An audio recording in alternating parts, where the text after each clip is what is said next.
ओं श्रीं ह्रीं क्लीं ग्लौं गं गणपतये नमः। वरवरद सर्वजनं मे वशमानय स्वाहा।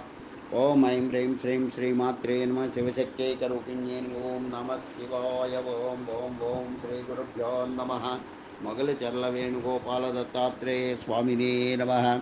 ओं द्रां ओं श्रां मं जां ऐं ओं श्रां धूं त्रं ओं नमः शिवाय वेणुदत्तात्रेय नमः।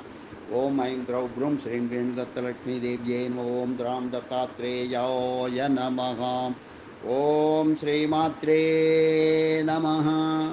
ओं कमलालश्रीमेरुचक्रमा नमः। ओं श्रीमात्रे नमः। ओं नमः शिवाय। ओं श्रीमात्रे नमः। ओं श्रीवाराही देव्यै नमः। नर्पवि नमः। नर्पवि नमः। नर्पवि नमः। ओं श्रीवाराही देव्यै नमः। श्री वश्यवाराही स्तोत्रम्। श्री वश्यवाराही स्तोत्रम्। अस्य श्री वश्यवाराही स्तोत्र महामन्त्रस्य नारद ऋषि अनुष्टुप् श्री वश्यवाराही देवता ऐं बीजं क्लीं शक्तिः ग्लौं कीलकं मम सर्ववशार्थे जपे विनियोगः। ऋष्यादिन्यासः नारद ऋषये नमः। शिरसि अनुष्टुप् छन्दसे नमः। मुखे वश्यवाराहि देवतायै नमः। हृदये ऐं बीजाय नमः। गुह्ये क्लीं शक्तये नमः। पादयोः ग्लौं कीलकाय नमः। नभोः मम सर्ववशार्थे जपे विनियोगाय नमः। सर्वाङ्गे करन्यासः ओं ऐं अङ्गुष्ठाभ्यां नमः। ओं क्लीं तर्जनीभ्यां नमः। ओं ग्लौं मध्यमाभ्यां नमः। ओं अश्वारूढानामिकाभ्यां नमः। ओं सर्ववश्यवाराह्यै कनिष्ठिकाभ्यां नमः। ओं मम सर्ववशङ्करी कुरु कुरु ठः ठः करतलकरपृष्ठाभ्यां नमः। हृदयादिन्यासः ओं ऐं हृदयाय नमः। ओं क्लीं शिरसे स्वाहा। ओं ग्लौं शिखायै वषट्। ओं अश्वारूढा कवचाय हों। ओं सर्ववश्यवाराह्यै नेत्रत्रयाय वौषट्।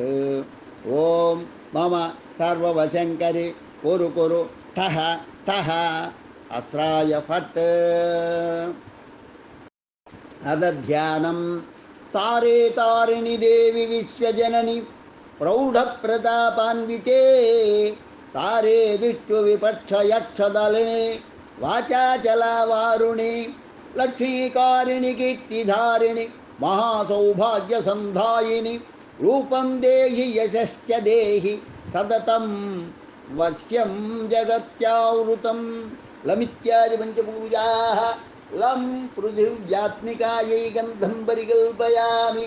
हम् आकाशात्मिकायै पुष्पं परिकल्पयामि। यं वायुव्यात्मिकायै धूपं परिकल्पयामि।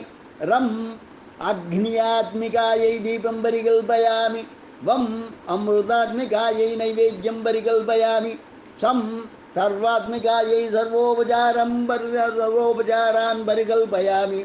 अदमन्त्रः ॐ ऐं क्लीं ग्लौं अश्वारूढा सर्ववश्यवाराही मम सर्ववशङ्करी कुरु कुरु ठः ठः।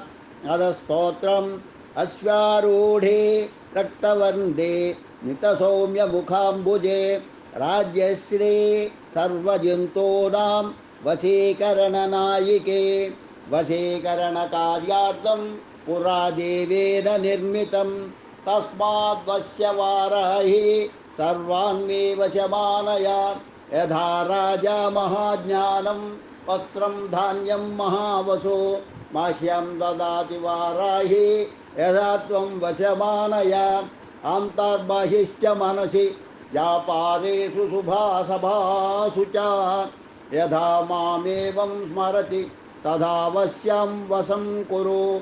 चामरं दोलिकां छत्रं राजचेक्ष्णानि यच्छति अभीष्टं सम्प्रदो राज्यं यथा देवि वशं कुरु। मन्मथस्मरणाद् रामारतिर्यातु मया सह वीररत्नेषु महत्प्रेम तथा जनय कामदे मृगपक्ष्यादया सर्वे मां दृष्ट्वा प्रेममोहिताः अनुगच्छति मामेव प्रसादादयां कुरु वशीकरणकार्यार्थं यत्र यत्र प्रयोज्यते तं मोहनार्थं वर्धित्वा तत्कार्यं तत्र कर्षय वशमस्तीति चैवात्र वश्य कार्येषु दृश्यते तथा मां कुरु वाराहि वश्य कार्यप्रदर्शय वशीकरणबाणास्त्रं भक्त्या बद्धिनिवारणं तस्मात् वश्य वाराहि जगत्सर्वं वशं कुरु वश्य स्तोत्रमिदं देव्या त्रिशान्त्यं यः पठेन्नरः अभीष्टं प्राप्नुयात् भक्तो रमां राज्यं यदापि वः इति अथर्वशिखायाम् एवस्य वाराही स्तोत्रं सम्पूर्णम्।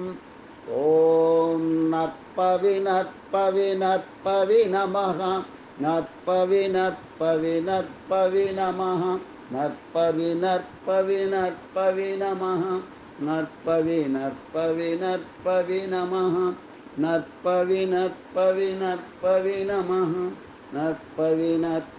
नत्पवि नमः।